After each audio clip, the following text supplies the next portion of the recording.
El snap, le mete el pie, distancia, dirección, le dio el poste. ¡No! ¡Falló! ¡Oh! ¡No, señor! ¡No, señor! ¡No, señor! ¡No, señor! ¡No, señor! ¡No, señor! ¡Los Eagles se van con la victoria! ¡Ay, papá! Sorry, ultra-conservatives, but the Spanish call just became the libs' best weapon to make sure Trump's wall never gets built. I want Spanish announcers announcing everything, including my life. El snap, le mete el pie. Distancia, dirección, le dio el poste. ¡No! ¡Falló! ¡Oh! ¡No, señor! ¡No, señor! ¡No, señor! ¡No, señor! ¡No, señor! ¡No, señor! ¡Los Eagles se van con la victoria! ¡Ay, papá! ¡No, señor! ¡No, señor! ¡Chicago! ¡Chicago!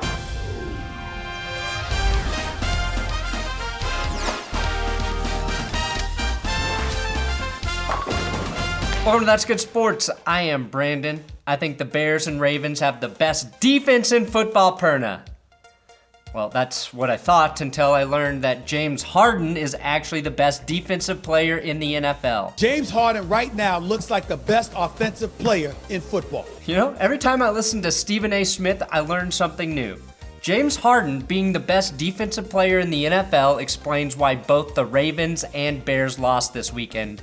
But not why Houston lost, because that's who he plays for. James Harden right now looks like the best offensive player in football. Oh, he said offensive player. Damn, I'm fucking things up just like Stephen A. Big Dick Nick and Dak came out on top is not the title of the newest Bang Bros release, but the NFC headline from Wild Card Weekend. So let's look back and reflect on how Big Dick Nick will never stop coming out on top. The Cowboys game will forever be known as the Gruesome injury game, after we all witnessed the horrific, disturbing sight that is Sebastian Janikowski attempting a long field goal.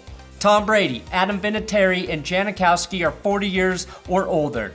Janikowski, to me, though, is the most impressive, as he's shown no desire to take care of his body like the other two.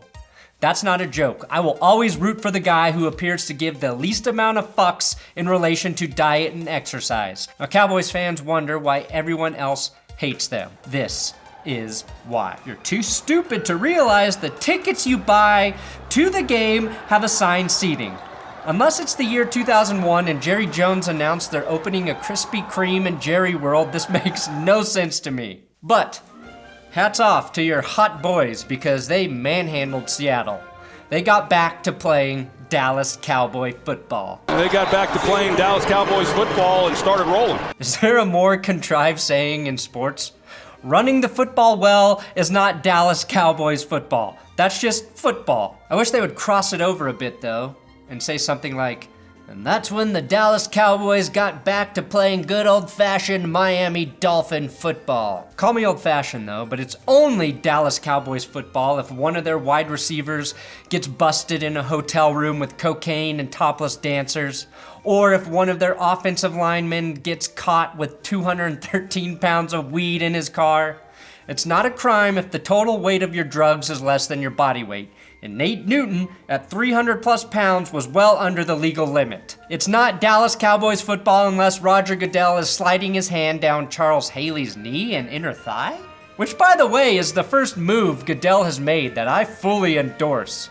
Body weight on the QB rule? That sucks. Full body weight on Charles Haley? Now, I would pay to see that. This game also finally confirmed that Joe Buck is, unequivocally, without a doubt, a dick. Here is Russell Wilson, who has just done nothing in the NFL. I think he has done some things, Joe. Maybe not before marriage, but he's done some things. Cowboys wide receiver Allen Hurns did break or dislocate his ankle in horrific fashion in this game. It required immediate surgery, but Hurns is reportedly doing well, and the injury should not be career-ending. Hurns is a man who everyone respects, who does great things in his community, which makes his injury that much harder to witness. If that would have happened to Greg Hardy when he was a Cowboy, nobody would give a shit. Like the Eagles and Bears game, many of the great plays, like this Tyler Lockett tremendous catch down the sideline, was wasted by great defenses clinching off touchdowns tighter than a nervous sphincter. Pete Carroll suffers from a nervous sphincter, and that's the real reason he chews so much fucking gum. It won't cure the problem, but it's supposed to ease the symptoms. One of the side effects, though, is not knowing when to call run plays versus pass plays in the NFL postseason. If Pete Carroll has a flaw, that's all it is. The final few minutes of both halves were the most exciting parts of this game. Dallas scored a quick touchdown with one of their most impressive drives. Ezekiel Elliott and Amari Cooper both earned their paychecks in this game, each going over 100 yards. Then Tyler Lockett returned a kickoff past the 50-yard line with 16 seconds left on the clock for the Seattle Seahawks with 2 timeouts remaining, which set up a very long field goal attempt for Sebastian Janikowski. He shanked it, and that's where he injured his hamstring in the process, because the only thing he had eaten all week was ham and vodka. Nobody knows this, but ham is actually really bad for your hamstring. The problem is Seattle's line was dominated by Dallas, and they were ineffective running the ball, so credit to the Cowboys for just playing all around very good defense. Now we had to wait until the end of the third quarter was nearly over before any more points happened. Doug Baldwin made this big dick catch down the sideline to get the Seahawks into striking range. Then Russell Wilson ran it in for an easy score to take back the lead by 2 points.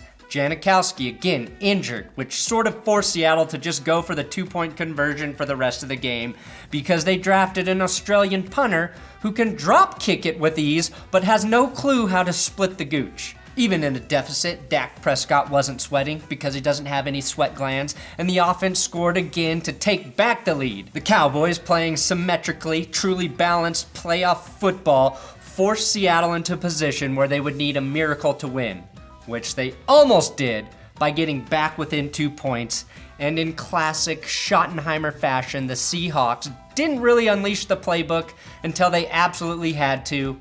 Marty Ball becomes just Shoddy Ball, a family name. Unfortunately, they needed an onside kick. And again, their portly Polish kicker pulled his hammy in the first half, forcing Michael Dixon to drop kick the onside attempt. And it didn't go so well. And I don't blame the kicker here. That's too easy. You know who I blame? I blame the Seattle Seahawks players for being too damn slow to run 40 yards downfield before the ball fell into Cole Beasley's hands. Get faster players, Seattle. The real question is, why do you have an MVP caliber quarterback if you're only going to throw the ball 27 times? With a lot of those passes coming when the Seahawks were down 2 scores and had no choice but to pass. Dallas was able to control the ball by a ratio of 34 to 26 minutes, primarily with Ezekiel Elliott, and even with big runs coming from Dak Prescott. Dallas picked up 23 first downs to Seattle's 11, which helped them keep the ball away from Russell Wilson and help out their defense. So as much as I hate to give the Cowboys any sort of credit, I can admit they had a pretty clear game plan and executed it very well. That said, I do hope the Rams place misery in the Cowboys' hearts and embarrass them by scoring more points than any team in postseason history. Now we go to the please stop sending death threats to Cody Parkey game. It's fun to give Cowboys fans shit, but the way Bears fans acted after their team lost in horrendous fashion is an example of why the Bears don't ever deserve to be in the playoffs again. How many fucking missed kicks is Cody Parkey gonna fucking hit this year?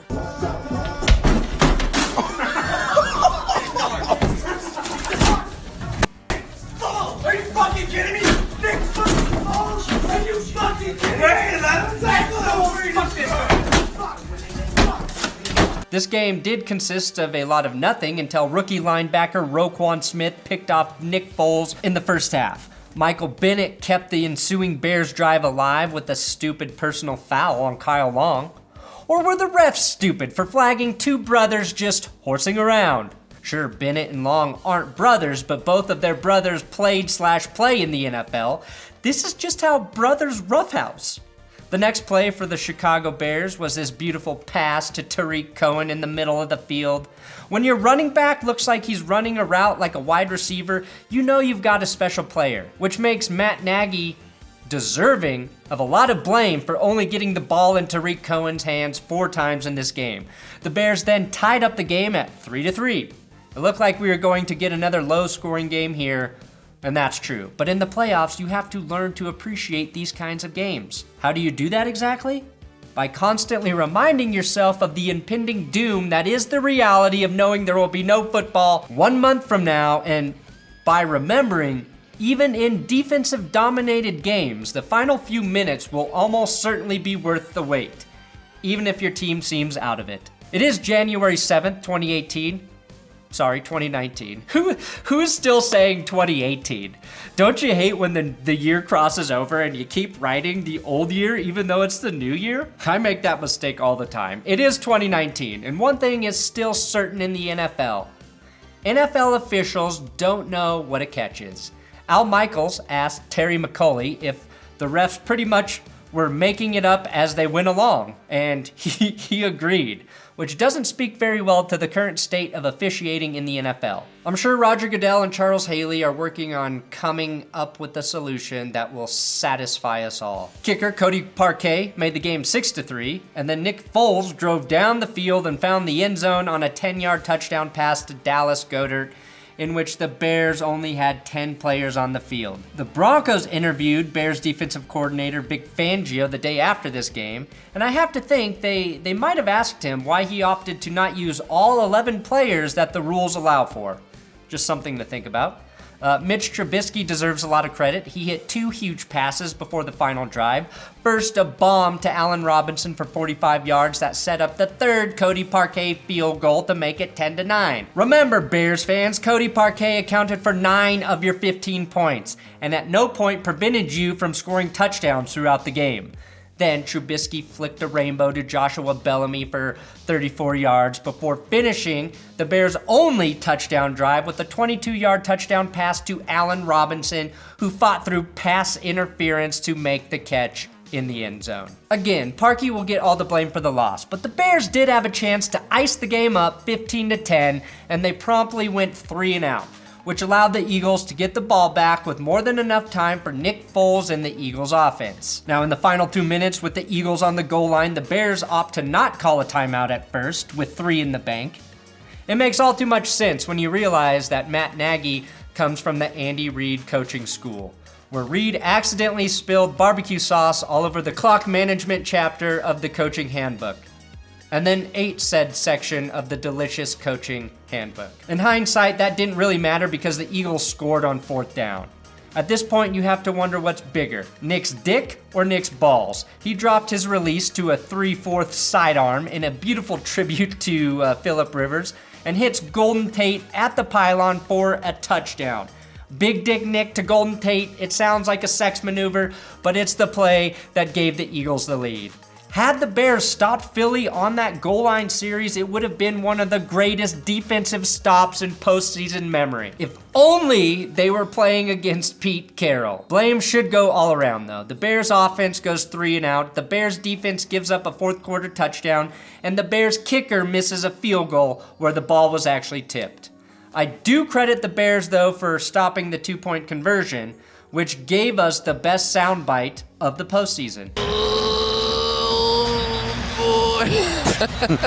You tell me. Remember when I said I wanted the Spanish announcers announcing my life? Well, I also want Chris Collinsworth giving sound effects to my life. You tell me. Like Chris Collinsworth said, the Bears season ended on a... My goodness, the Bears season's going to end on a double doink. One unbelievable. Now you probably know Nick Foles and Cody Parkey are both very outwardly religious, but Parkey never stood a chance against Big Dick Nick. God wouldn't have blessed him below the belt if Nick wasn't his favorite. It appears Parkey's kick was tipped, and that's just the thing. When you're Big Dick Nick, you can never go with just the tip. It's physically impossible. You have to feel bad for Cody Parkey in this situation the same way you feel bad for guys like Scott Norwood, Billy Cundiff, and Blair Walsh. Kickers have a tough time coming back from huge misses like this in the playoffs. And now, to realize that he got the short end of the stick when God decided to play favorites this weekend, it's all adding insult to injury. With the win, the Eagles go to the Big Easy to take on the Saints. Not an easy task. for Nick Foles. But if there's anyone I feel comfortable with beating the Saints, it's a future Saint, and Saint Nick Foles.